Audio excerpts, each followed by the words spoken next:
우리 인생에 중요한 일과 급한 일이 있습니다.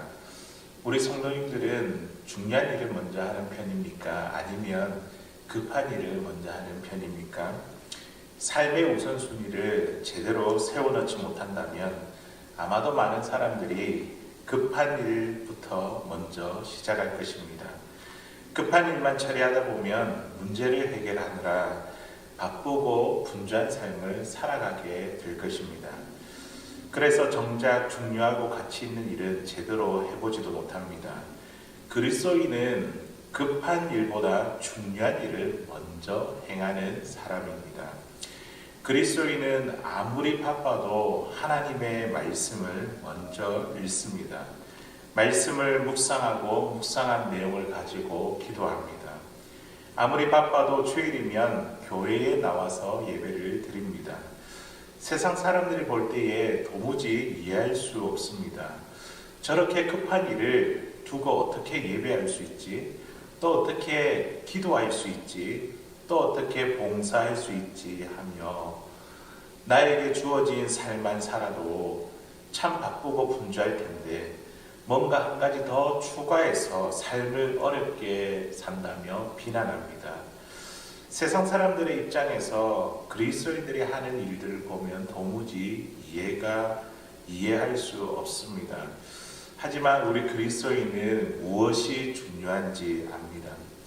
그리스도인에게 하나님을 섬기는 일보다 더 중요한 일은 없기 때문입니다. 하나님을 경외하는 일이 이 세상에서 가장 복된 일인 것임을 알기 때문입니다. 하나님의 나라와 그의 의를 먼저 구하면 나에게 일어나는 급한 일도 하나님께서 해결해 주심을 우리는 믿고 있기 때문입니다. 그러므로 그리스도인은 급한 일을 먼저 하는 사람이 아니라 중요한 일을 먼저 하는 사람입니다. 이처럼 그리스도인은 자기의 그 인생을 어떻게 보는가 또 어떻게 이해하는가 이게 매우 중요합니다. 급한 일을 처리하느라 우리 인생을 바쁘고 분주하게 살아가는 것이 아니라 중요하고 가치 있는 일을 하며 보람 있게 살아가는 인생이 되어야 합니다. 오늘 읽은 말씀에 야곱은 애굽의 바로 왕과 대면하여 서 있습니다. 야곱은 이 바로를 축복하고 또 바로가 야곱에게 너의 연수가 얼마나 됐냐 이 질문에 자신의 인생을 회고합니다. 야곱이 130년의 세월을 되돌아보면서 자신의 인생을 어떻게 보았는가 또 어떻게 이해했는지 우리는 오늘 주신 말씀을 통해서 알 수 있습니다. 야곱이 보여준 그 인생 회고를 통해 우리는 130년을 살지 않고도 성경적 인생관이 무엇인지 우리는 오늘 배울 수 있습니다. 우리 인생이 무엇인지 또 우리 인생을 어떻게 바라보아야 하는지 또 우리가 어떻게 살아가야 될지 앞으로 살아갈 인생의 목적과 방향을 우리는 바르게 잡을 수 있습니다. 2022년 새해가 시작한 지 얼마 안 된 것 같은데 벌써 1월 마지막 주일이 되었습니다. 우리가 매년 똑같은 이 1년을 보낼 수 없지 않습니까? 하나님께서 우리에게 허락한 세월을 우리는 어떻게 보내야 됩니까? 어떻게 하면 중요하고 가치 있는 일들을 하며 인생을 살아갈 수 있을까요? 그리스도인이 우리 인생을 어떻게 보아야 될지 오늘 성경적 인생관이라는 제목으로 말씀의 은혜를 나누기를 원합니다. 첫째로 인생은 나그네 길입니다. 오늘 본문 9절 상반절에 있는 말씀인데요. 우리 같이 한번 읽어보도록 하겠습니다. 시작. 야곱이 바로에게 아뢰되 내 나그네 길의 세월이 130년이니이다. 아멘. 요셉의 소개로 야곱은 바로 왕 앞에 섰습니다. 야곱은 바로에게 하나님의 복을 빌었습니다. 그러자 바로는 야곱에게 너희 나이가 어떻게 되는지 물었습니다.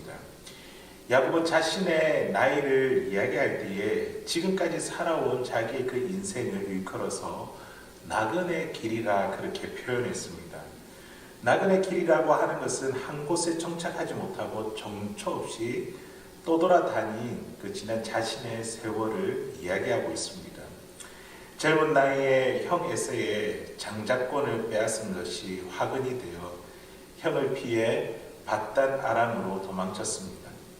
그곳에서 외삼촌 집 라반의 집에서 20년이라는 세월을 보냈습니다. 야곱은 처자식을 이끌고 다시 가나안에 돌아와 세겜에서 10년이라는 세월을 보냈습니다. 그리고 자신의 딸 디나의 강간 사건으로 인해 헤브론으로 옮겨 그곳에서 30년을 살다가 기근이 들어 그 기근을 피해 온 가족을 이끌고 지금 애굽에 온 것입니다. 야곱의 인생은 정말 나그네 길이었습니다. 나그네의 특징이 무엇인지 아십니까? 나그네의 첫 번째 특징은 소유에 집착하지 않습니다. 왜냐하면 짐이 많으면 이동하기가 힘들어지기 때문입니다. 최대한 짐을 가볍게 해야 합니다. 그런데 야곱은요, 자기 인생을 자기가 주인인 것처럼 살아왔습니다. 형보다 더 많은 복을 얻고 누리기 위해 형 에서와 아버지를 속여 장자의 축복을 취했습니다. 야곱이 아내를 얻을 때에도 자신의 수고와 노력으로 열심히 일해서 자기의 그 아내를 얻게 되었습니다. 내가 생각한 대로, 계획한 대로, 또 나의 힘으로 인생을 살아가려고 했습니다. 외삼촌 몰래 처와 식구들과 모든 소유를 이끌고 야반 도주를 계획했지만 외삼촌이 이 사실을 알고 뒤쫓아왔습니다. 그리고 형 에서를 다시 만나는 그 두려움 가운데 천사와 씨름했습니다. 그때서야 비로소 인생은 내 힘으로 사는 것이 아니라 하나님의 인도와 도우심으로 산다는 것을 깨닫게 되었습니다. 야곱이 오늘 바로에게 내 나그네 길 세월이라고 표현한 것은 바로에게 하나님을 전하기 위해 지금 던져주고 있는 메시지입니다. 애굽 왕 바로는 어떤 자입니까? 그는 자기 스스로를 온 세상의 주인으로 생각하고 있습니다. 바로라는 그 이름의 뜻이 신의 아들이라는 뜻을 가지고 있습니다. 엄청난 권세와 권력과 부를 누리는 사람입니다. 인생이 나그네 길이라는 이 메시지는 바로에게 너의 인생을 네가 주인인 것처럼 생각할지 모르겠으나 나와 같이 죽음을 눈앞에 두고 보면 너가 정착할 곳이 이 땅이 아니라는 것을 알게 될 것이야. 너도 나와 마찬가지로 너의 인생도 나그네 세월이라. 더 나은 본향이 있어 그 본향을 향해 가야 한다고 지금 바로에게 영적 진리를 전하고 있습니다. 아브라함도 아내 사라가 죽었을 때에 햇사람들 앞에서 자신의 인생을 나그네라 표현했습니다. 창세기 23장 4절에 있는 말씀 보니까 나는 당신들 중에 나그네여 거류하는 자이니. 아브라함은 하나님의 말씀대로 가나안 땅에 왔지만 그곳에 정착하지 않았습니다. 하나님께서 예비할 새 성읍을 바라보았습니다. 그는 평생 가나안 땅에 궁극적 소망을 두지 않고 하나님께서 그와 그의 후손에게 약속하신 새 성읍을 바라보았습니다. 야곱도 마찬가지지 않습니까? 그는 더 나은 본향을 바라보는 삶을 살았습니다. 가나안 땅이 아니라 그리고 지금 서 있는 이 애굽 땅도 아닙니다. 하나님이 나를 위해 나의 후손을 위해 예비하신 그곳을 바라보며 살았습니다. 히브리서 11장 16절에 있는 말씀입니다. 우리 같이 한번 읽어보겠습니다. 그들이 이제는 더 나은 본향을 사모하니 곧 하늘에 있는 것이라. 이러므로 하나님이 그들의 하나님이라 일컬음을 받으심을 부끄러워하지 아니하시고 그들을 위하여 한 성을 예비하셨느니라. 아멘. 나그네의 두 번째 특징은요, 돌아갈 곳이 있습니다. 이곳은 잠깐 머무는 곳이고 돌아갈 고향이 있고 돌아갈 집이 있습니다. 그곳이 어디입니까? 말씀 보니까 바로 하나님의 나라 천국입니다. 이것이 우리가 바라보아야 할 본향입니다. 거기에 궁극적인 소망을 두며 살아야 합니다. 사랑하는 성도 여러분, 우리 인생을 어떻게 바라보겠습니까? 우리 인생도 역시 나그네 길 세월입니다. 이 땅에 정착하기 위해 아등바등 살 것이 아니라 더 나은 본향을 준비하는 삶을 살아야 합니다.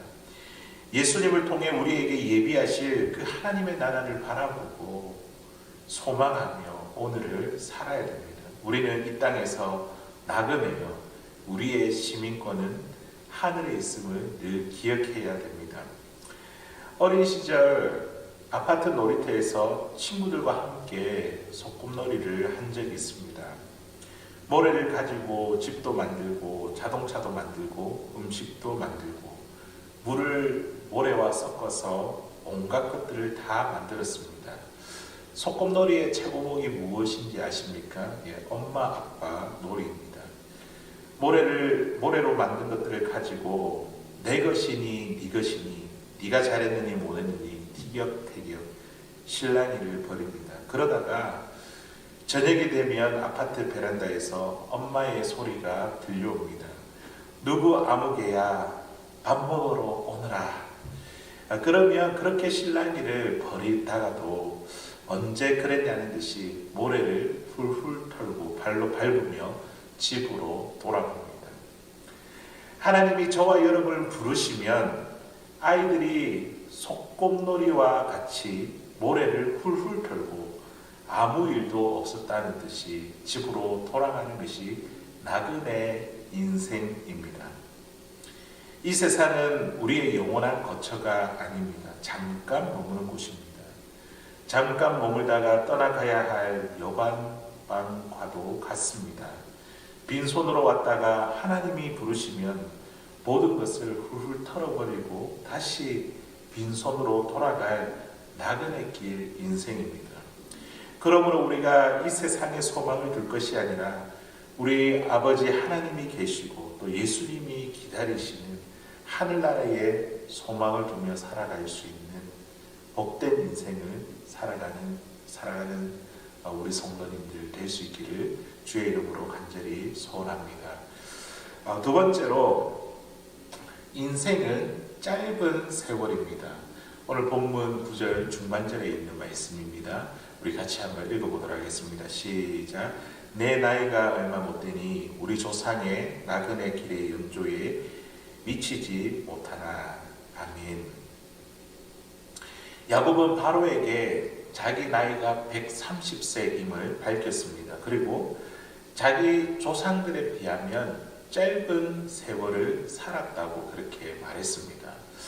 실제로 아브라함은 175세로 생을 마감했고 이삭은 180세로 생을 마감했습니다. 이에 비하면 야곱이 지금 130세고 또 애굽에서 17년을 더 살다가 147세의 나이로 생을 마감했습니다. 할아버지와 아버지에 비하면 그는 짧은 인생을 산 편이었습니다. 하지만 야곱이 180세를 산들, 아니 200세를 산들 장구한 역사와 영혼에 빗대면 그 인생이 짧은 세월이 아니겠습니까? 연세 높으신 어른들에게 지나간 세월이 어떻게 느껴지느냐 이렇게 한번 물어보십시오. 그러면 모두 다 내 인생이 너무도 짧았다고 대답할 것입니다. 인생은 참으로 짧은 세월입니다. 장한 세월, 초로 인생 이런 말이 있습니다. 세월은 장구한데 그 가운데 인생은 풀에 놓은 이슬같이 잠깐이라는 그런 뜻을 가지고 있습니다. 야고보 사도는 인생에 대해서 이렇게 표현을 했습니다. 잠깐 보이다가 없어지는 안개니라. 또 그리고 다윗은 인생에 대해서 세상에 있는 날이 그림자 같아서 그림자라고 표현했습니다. 사랑하는 성도 여러분, 나그네 인생은 짧은 세월입니다. 잠깐 지나가는 인생입니다. 모든 사람에게 공통적으로 적용되는 진리가 있다고 한다면 그것은 바로 사람은 죽는다입니다. 영웅도 미인도 천재도 부자도 언젠가 다 죽습니다.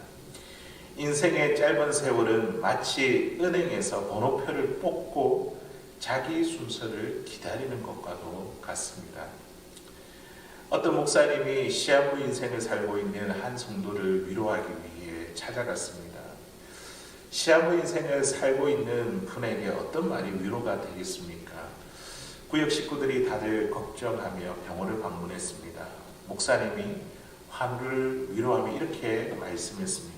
집사님, 주님 뵈시면 저도 빨리 뵙게 해 달라고 전해주세요. 이런 목사님의 이야기는 나도 집사님과 같이 그 길을 곧 가겠다는 뜻입니다. 천국에 확신이 없으면 어떻게 이런 말을 할 수 있겠습니까? 이 목사님의 말씀에 큰 위로를 얻고 이 집사님은 천국을 확신하고 소망하게 되었습니다. 내 인생이 짧은 세월이라는 것을 우리는 잘 알면서도 우리는 마치 이 땅에서 영원히 살 것처럼 살아가는 것은 아닙니까? 사람들과 경쟁하면서 내 것을 잃지 않기 위해 아등바등하며 살고 있는 것은 아닙니까? 나의 마지막이 있음을 알고 하나님을 영광 중에 만날 준비를 하며 우리는 살아가고 있습니까? 모세가 쓴 시편에 인생에 대해서 이렇게 기록하고 있습니다. 우리의 연수가 70이요 강건하면 80이라도 그 연수의 자랑은 수고와 슬픔뿐이요 신속히 가니 우리가 날아가니이다. 아멘. 인생은 연수를 자랑할 수 없을 만큼 너무 빠르고 짧다는 것입니다. 모세의 인생, 야곱의 인생만 짧은 것이 아닙니다. 장구한 역사와 영혼에 빗대면 모든 인생이 다 짧은 것입니다. 짧은 인생을 영원히 살 것처럼 이 땅에 미련을 두고 산다면 이것만큼 어리석은 자의 모습은 없을 것입니다. 야곱이 지금 바로에게 내 인생이 짧았다 이렇게 고백하는 것은 바로가 아무리 어마어마한 그 권력을 가졌다 할지라도 그것은 잠깐이라는 것입니다. 너도 나처럼 언젠가 인생의 마지막 순간이 올 것이야. 네가 가지고 있는 것 아무것도 가질 수 없다. 가지고 갈 수 없다. 그런 영적인 진리를 전하고 있습니다. 사랑하는 성도 여러분, 우리 인생은 짧습니다. 하지만 죽음 이후의 삶은 영원합니다. 이 땅을 향한 집착을 버리고 우리 주님을 영광 중에 만나뵐 그날을 기대하는 삶을 살아가는 사랑하는 저와 여러분들 될 수 있기를 주의 이름으로 간절히 소원합니다. 이제 마지막으로 세 번째, 인생은 고난의 세월입니다. 오늘 본문 9절 하반절에 있는 말씀입니다. 우리 같이 읽어보겠습니다. 험악한 세월을 보내었나이다 하고 아멘. 야곱은 바로에게 130년 생애를 험악한 세월이라고 표현했습니다. 내 인생은 나그네 길이었어. 그리고 짧았다. 그리고 고난의 세월이었다. 야곱은 자신의 인생을 이처럼 세 가지로 회고했습니다. 야곱은 에서와 쌍둥이로 경쟁자로 태어났고 형과 아버지를 속여 장자의 축복을 받았습니다. 그 일로 인해 집을 떠나 망명 생활을 하게 되었고 이방에서 무수한 서러움을 받았습니다. 야복 강가에서 밤새도록 기도하고 주님을 만난 후 형 에서와 극적인 화해를 하게 되었습니다. 하지만 세겜 땅에서 딸 디나가 강간을 당해 두 아들이 세겜 족장 일가를 몰살시키는 끔찍한 일이 벌어졌습니다. 헤브론으로 가는 길에 사랑하는 아내 라헬이 난산하다 죽은 일은 야곱의 생애에 있어서 가장 슬픈 일이었습니다. 이후 아들들이 가장 사랑했던 요셉을 팔아버리고 야곱을 속이는 바람에 20년 넘게 요셉에 대한 그리움으로 살아가야 했습니다. 아들 유다와 손자 며느리 다말과의 불미스러운 그 문제로 인해 야곱은 마음고생을 많이 했습니다. 이렇게 볼 때 야곱은 한마디로 고난의 세월을 보냈습니다. 사랑하는 성도 여러분, 이것이 야곱뿐이겠습니까? 우리 모두 고난의 세월을 보냈고 지금도 고난의 세월을 보내고 있으며 앞으로도 우리의 인생길은 호락호락하지 않을 것입니다. 사람에 따라 약간의 차이만 있을 뿐 모든 사람이 이렇게 고난의 세월을 보냅니다. 눈물의 골짜기를 통과하고 눈물 젖은 빵을 먹으며 인생의 승경험을 하는 것이 우리의 인생입니다. 이러한 인생을 우리는 어떻게 살아가야 합니까? 인생의 고난을 극복하기 위해 이런저런 계획을 세우며 내 생각대로 내 고집대로 그렇게 내 인생을 살아가겠습니까? 아니면 내 인생을 하나님께 맡기며 하나님의 인도하심을 구하겠습니까? 야곱이 자기의 힘으로 자신의 인생을 살아봤지 않습니까? 하나님의 도움 없이 자기의 뜻대로 살아보지 않았습니까? 야곱이 생각하던 대로 계획하던 대로 그가 되는 일이 아무것도 없었습니다. 인생이 고난의 세월이라고 하는 것은 하나님 도움 없이 살 수 없는 것이 우리의 인생이라는 말입니다.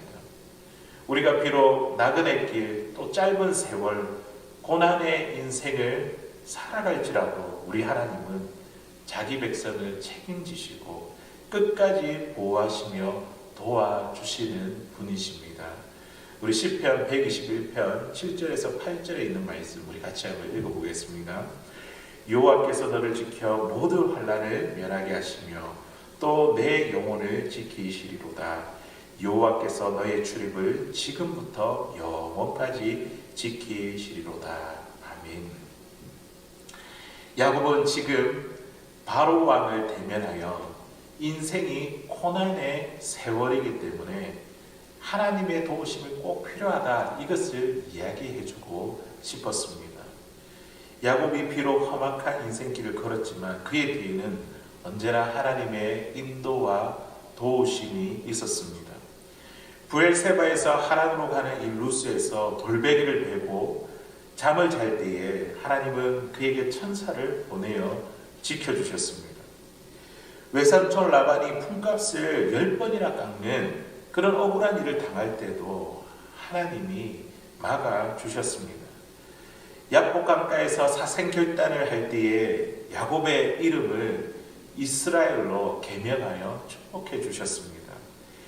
세겜에서 아들들이 세겜 사람들을 살인하고 두려워할 때 하나님이 야곱에게 나타나셔서 빨리 이곳을 도망치라고 그렇게 지시하셨습니다. 어디 그뿐입니까? 130세 되던 해에 일가족 70명이 무사히 애굽에 피난을 왔고 또 정착하게 되었으며 지금 바로 왕을 축복 기도할 수 있게 하신 분이 바로 하나님이십니다. 야곱은 죽기 전에 12아들들을 불러 은사대로 축복하고 그리고 147년을 향년으로 조상의 묘실로 들어갔습니다.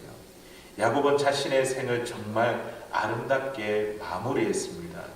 전적인 하나님의 은혜입니다. 야곱은 그의 인생이 나그네 길, 또 짧은 인생길, 고난의 세월이었지만 철저히 하나님의 인도와 도우심으로 살아왔습니다.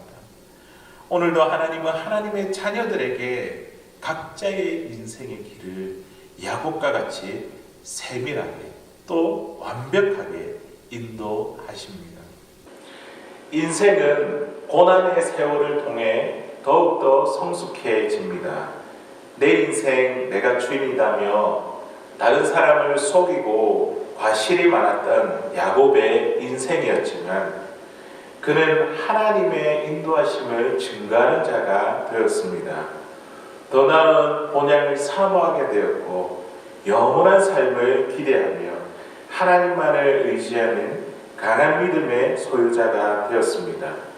그러니 세상의 모든 권력을 가진 이 바로 앞에서 당당하게 축복한 것이 아니겠습니까? 야곱이 바로를 대면하여 축복한 이 장면이야말로 창세기에서 가장 아름다운 장면인 것 같습니다. 얼마 전에 김태훈 선교사님이라는 분이 쓴 이 깨어진 그릇이라는 책을 읽게 되었습니다. 이분은 서울대 의과를 졸업하고 그리고 외과 의사가 되었습니다.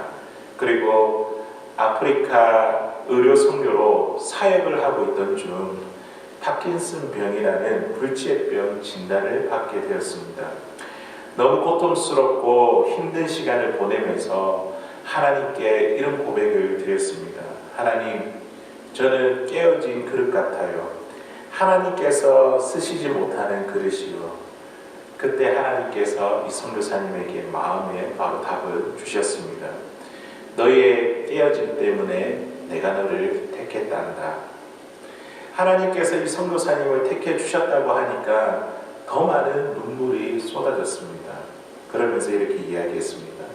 하지만 깨어진 그릇은 아무런 소용이 없는 그릇이 아닌가요? 어디에도 쓸 수 없잖아요. 그러자 주님은 이렇게 말했습니다. 너의 깨어짐 때문에 내가 십자가에 달렸단다.